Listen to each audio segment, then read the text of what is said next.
રાજ્યની અનેક civil hospital વિવાદોના વમળમાં ઘેરાયેલી છે ત્યારે હવે રાજકોટની સિવિલ હોસ્પિટલનો વારો આવ્યો છે।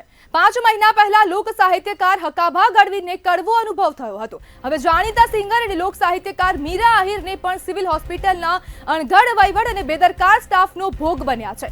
મીરા આહિરે સિવિલ તંત્રની બેદરકારી ભરી કામગીરીનો વિડીયો પણ શેર કર્યો છે, જેમાં સ્ટાફ દ્વારા અભદ્ર વર્તન કરવામાં આવ્યું હોવાનું અને તેઓના ભાઈને ઇમરજન્સીમાં 50 મિનિટ સુધી દાખલ ન કરી फाइल मांगता छुट्टो घा कर्यानो आक्षेप कर्यो छे। साथ ज मीरा आहिरे वीडियो बनावीने आ मामले तंत्र पासे जवाब पण मांग्यो छे। राज्यनी प्रजा तो तंत्रनी सिविल होस्पिटलथी कंटाळेली ज तो छे ज, हवे तो लोक साहित्यकार पण कंटाळी गया छे।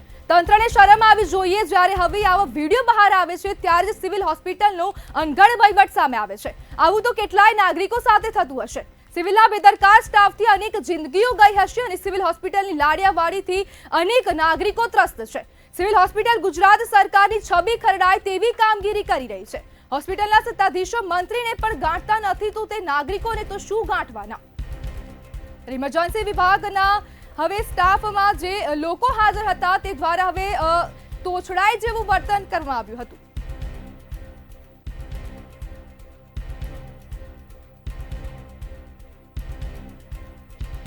કાશ્મીર આપણી સાથે મીરાબેન જોડાઈ ગયા છે। જી મીરાબેન, આ ઘટના હતી કે પછી તમાશો? લાગે છે તો એવું તમાશો જે પ્રમાણમાં સામે જવાબ આવે છે ને એ પ્રમાણે એવું જ લાગે છે કે આ લોકો છે ને નોર્મલ માણસ સાથે છે ને તમાશો કરી રહ્યા હોય એવું લાગે છે। એના માટે કોઈનો જીવ જરૂરી નથી, એના માટેની હોસ્પિટલ એ જરૂરી છે। જે ખોટે ને ખોટું બોયલા રાખે છે ને બોલવા ઉપર ચાલે છે। જી મીરાબેન, સિવિલ સ્ટાફ માટે આખરી ઇમરજન્સીનો અર્થ શું છે? મેં લગભગ ઘણી બધી વાર એમને એ જ પ્રશ્ન કર્યો છે, મને ઇમરજન્સીનો મતલબ સમજાવો। ઇમરજન્સી એટલે શું? કોઈ પણ માણસ એના પોતાના સ્વજનને લઈને સિવિલે પહોંચે છે, એક્સિડન્ટ થયું છે તો તમે પહેલા તો એને ફાઇલ કઢાવવા માટે લાઈનમાં ઊભા રાખો છો। ફાઇલ કઢાવવા માટે લાઈનમાં ઊભા રાખો છો, ત્યાં ફાઇલ કઢાવવા જે કાઢવા વાળા વ્યક્તિ છે ને એ બહુ નિરાતે કામ કરે છે, કેમ કે એને ઇમરજન્સી નથી લાગતી, નિરાતે કામ કરે છે। તમે લાઈનમાં ઊભા રહ્યો, માથામાં વાગેલું છે તો એ લોકોને ઇમરજન્સી નથી લાગતી।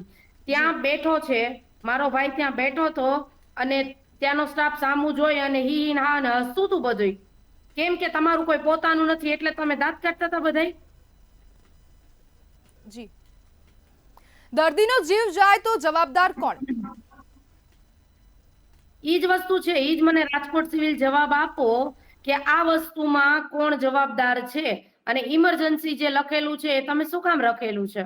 ત્યાંના તમે જે નેમ પ્લેટ બહુ મોટા મોટા અક્ષરોમાં મારેલી છે, ઇમરજન્સી વોર્ડ, ઇમરજન્સી વોર્ડ, તો ઇમરજન્સીનો મતલબ મને સમજાવો। જે પણ જવાબદાર વ્યક્તિ હોય ને સમજાવો, કેમ કે કદાચ મને નહીં ખબર હોય ઇમરજન્સીનો મતલબ શું છે।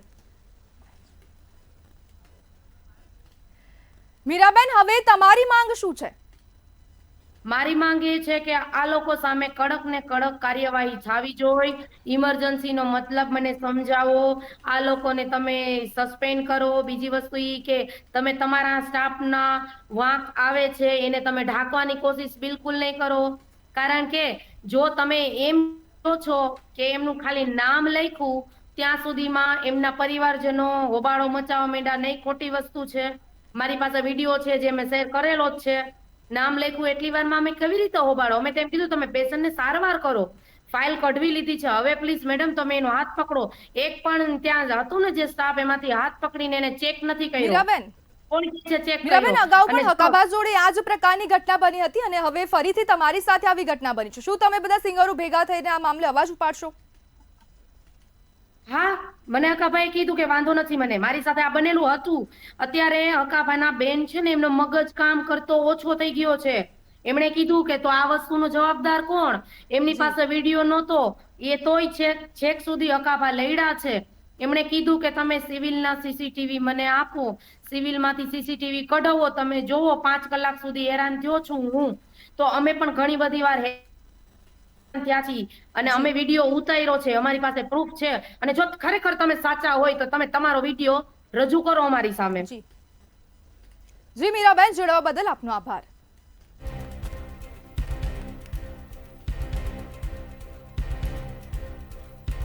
લોક સાહિત્યકાર મીરા આહિરને હવે સિવિલ હોસ્પિટલનો કડવો અનુભવ થયો છે. આની પહેલા હકાભા સાથે પણ આવી જ પ્રકારની કોઈ ઘટના બની હતી અને તે બાદ હવે ફરીથી જ તેમની સાથે આવી ઘટના બની છે.